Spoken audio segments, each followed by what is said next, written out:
শয়তান যেহেতু বন্দী থাকে, এ কারণে অন্য সময়ে যেমন কোরআন পড়তে গেলে একটা অস্বস্তি কাজ করে, কিংবা অন্য সময়ে দেখা যায় যে অনেকে চিন্তা করেন যে আমি কোরআন পড়বো, এই তো পড়ছি, কিন্তু সে কোরআনের কাছে যেতে পারে না। এটা আমরা নিজেরও পরীক্ষিত। কিন্তু রমজানুল মোবারকে শয়তান বন্দী থাকার কারণে কোরআন পড়ে তেলাওয়াত করে অন্যরকম একটি মজা, আনন্দ উপভোগ করা যায়। আসসালামু আলাইকুম ওয়া রাহমাতুল্লাহি ওয়া বারাকাতুহু। নাহমাদুহু ওয়া নুসাল্লি আলা রাসূলিহিল কারীম, আম্মা বাদ। দর্শক মণ্ডলী, এটিএন বাংলার পর্দায় আসিয়ান গ্রুপ নিবেদিত মহিমান্বিত রমজান অনুষ্ঠানে আপনাদেরকে স্বাগত। Powered by Asian AB polymer industries limited. আজকে আমাদের সঙ্গে রয়েছেন ফজিলাতুশ শেখ মুফতি আব্দুল হাফিজ মারুফ হাফিজাহুল্লাহ। আসসালামু আলাইকুম ওয়া রাহমাতুল্লাহ। ওয়ালাইকুম আসসালাম ওয়া রাহমাতুল্লাহ। কেমন আছেন মুহতারাম? আলহামদুলিল্লাহ, আমি ভালো আছি। আপনি ভালো আছেন? আলহামদুলিল্লাহ। আমরা আজকে রমাদান এবং কোরআন নিয়ে কথা বলবো। কোরআন নাজিলের মাসে কিভাবে রমাদান বা এই সিয়াম আমাদেরকে কোরআনের সাথে একটা সম্পর্ক তৈরি করে দেয়, দর্শকদেরকে বলবেন। জাযাকুমুল্লাহ খাইর। আলহামদুলিল্লাহ, আলহামদুলিল্লাহ ওয়া কাফা ওয়া সালামুন আলা ইবাদিহিল্লাযিনা ইসতাফা, আম্মা বাদ। চমৎকার একটি বিষয় যে রমজান এবং কোরআন। রমজান হচ্ছে কোরআন নাজিলের মাস। আল্লাহ সুবহানাহু ওয়া তাআলা বলেছেন, শাহরু রমাদান আল্লাযী উনজিলা ফীহিল কোরআন হুদাল লিন-নাস ওয়া বায়িনাতিম মিনাল হুদা ওয়াল ফুরকান, যে এই কোরআন নাজিলের মাস রমজান, আর কোরআন হচ্ছে সত্য মিথ্যার মধ্যে পার্থক্য করে দেয়, হেদায়েতের পথ দেখায়। আসলে রমজানে কোরআন নাজিল করে রমজানের মর্যাদাটাকে আল্লাহ সুবহানাহু ওয়া তাআলা বাড়িয়ে দিয়েছেন। এবং অনেক মানুষ রমজানে ফ্রি হয়ে থাকে, কাজকর্মর শিডিউল চেঞ্জ করে নেয়, কোরআন শেখার, পড়ার, তেলাওয়াত করার একটা সুযোগ তৈরি হয়। এবং শয়তান যেহেতু বন্দী থাকে, এ কারণে অন্য সময়ে যেমন কোরআন পড়তে গেলে একটা অস্বস্তি কাজ করে, কিংবা অন্য সময়ে দেখা যায় যে অনেকে চিন্তা করেন যে আমি কোরআন পড়বো, এই তো পড়ছি, কিন্তু সে কোরআনের কাছে যেতে পারে না। এটা আমরা নিজেরও পরীক্ষিত। কিন্তু রমজানুল মোবারকে শয়তান বন্দী থাকার কারণে কোরআন পড়ে তেলাওয়াত করে অন্যরকম একটি মজা, আনন্দ উপভোগ করা যায়। তো রমজান মাসে আমরা কোরআনের হক আদায় করতে পারি। আসলে কোরআন কিয়ামতের দিন আমাদের পক্ষে অথবা বিপক্ষে কথা বলবে। আল্লাহ রাসূল সাল্লাল্লাহু আলাইহি ওয়াসাল্লাম বলছেন, আল কোরআনু হুজ্জাতুন লাকা ওয়া আলাইকা, কোরআন তোমার পক্ষে অথবা বিপক্ষে কিয়ামতে কথা বলবে। অতএব কোরআনের হকগুলো আমাদেরকে জেনে আদায় করা উচিত। কোরআনের হক কি শুধুমাত্র সহিহ শুদ্ধভাবে তেলাওয়াত করা, নাকি আরো হক রয়েছে?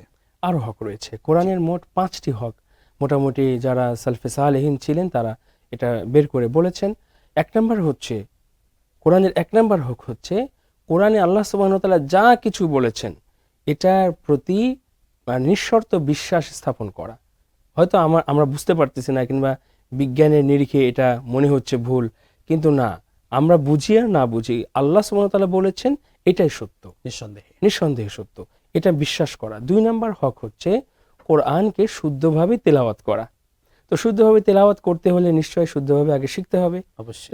রমজান মাস এত সুন্দর একটি শিডিউল আমাদেরকে উপহার দেয় যে আমরা সাহারির সময় উঠে পড়তে পারি, জোহরের পরে বিভিন্ন মসজিদে বয়স্ক কোরআন শিক্ষা চালু হয়, ওইখানে আমরা বসতে পারি, কিংবা মানে আমরা একটা সুযোগ বের করে কোরআনটাকে শিখতে পারি, যেহেতু আমাদের ব্যস্ততা কম থাকে। এই জন্য কোরআন শিক্ষার এই মাসে আমরা বলবো কোরআন শিখি আমরা।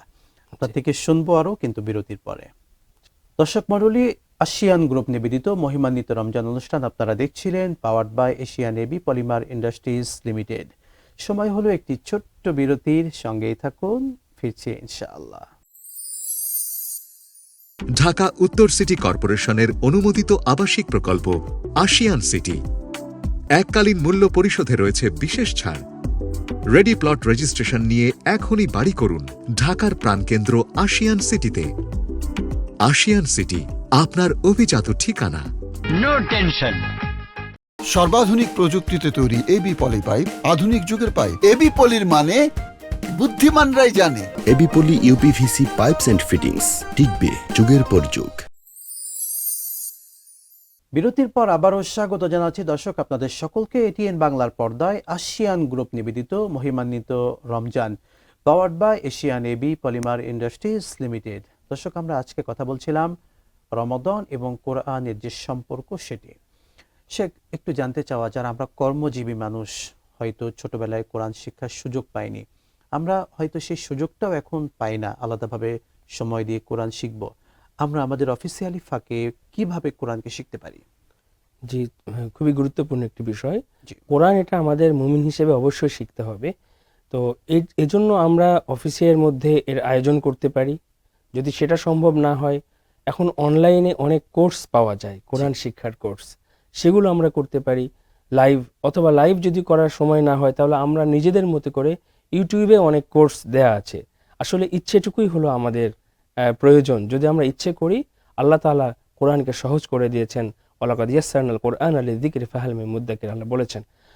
তো আমরা এইভাবে কোরআনটাকে শিখতে পারি। আমি বিরতির আগে বলছিলাম যে কোরআনের হক কি কি রয়েছে। জি।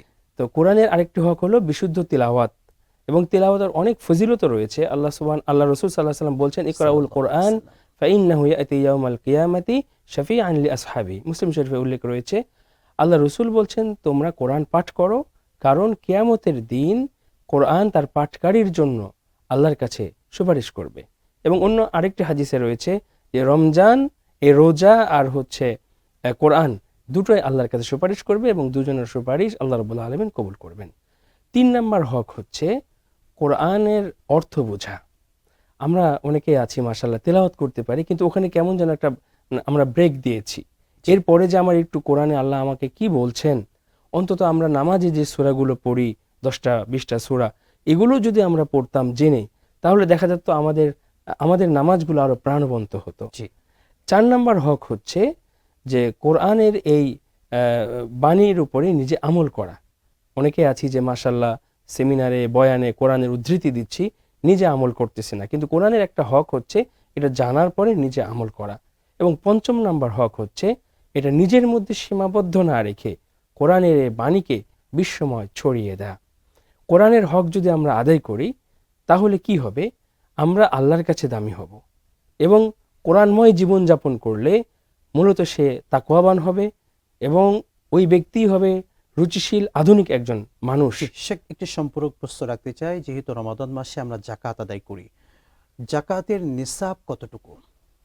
জি, যাকাতের যে নিসাব আমরা হাদিস থেকে জানতে পারি, তা হচ্ছে যদি স্বর্ণের কথা বলি তাহলে 7.5 ভরি স্বর্ণ, আর চাঁদি হলে 52.5 তোলা চাঁদি, অথবা এর সমপরিমাণ টাকা, অথবা কিছু টাকা কিছু স্বর্ণ মিলে এর যে অর্থ মানে দাম আসে সেটা যদি হয়ে যায়, তাহলে তার উপরে এটা আবার 1 বছর যদি তার কাছে রোল করে, এটা 1 বছর আয় ব্যয়ের পরে টাকাটা তার কাছে স্টে করছে, জি, তাহলে উনি যাকাত দিবেন। জাযাকাল্লাহু খায়রান শেখ, বারাকাল্লাহু ফিক।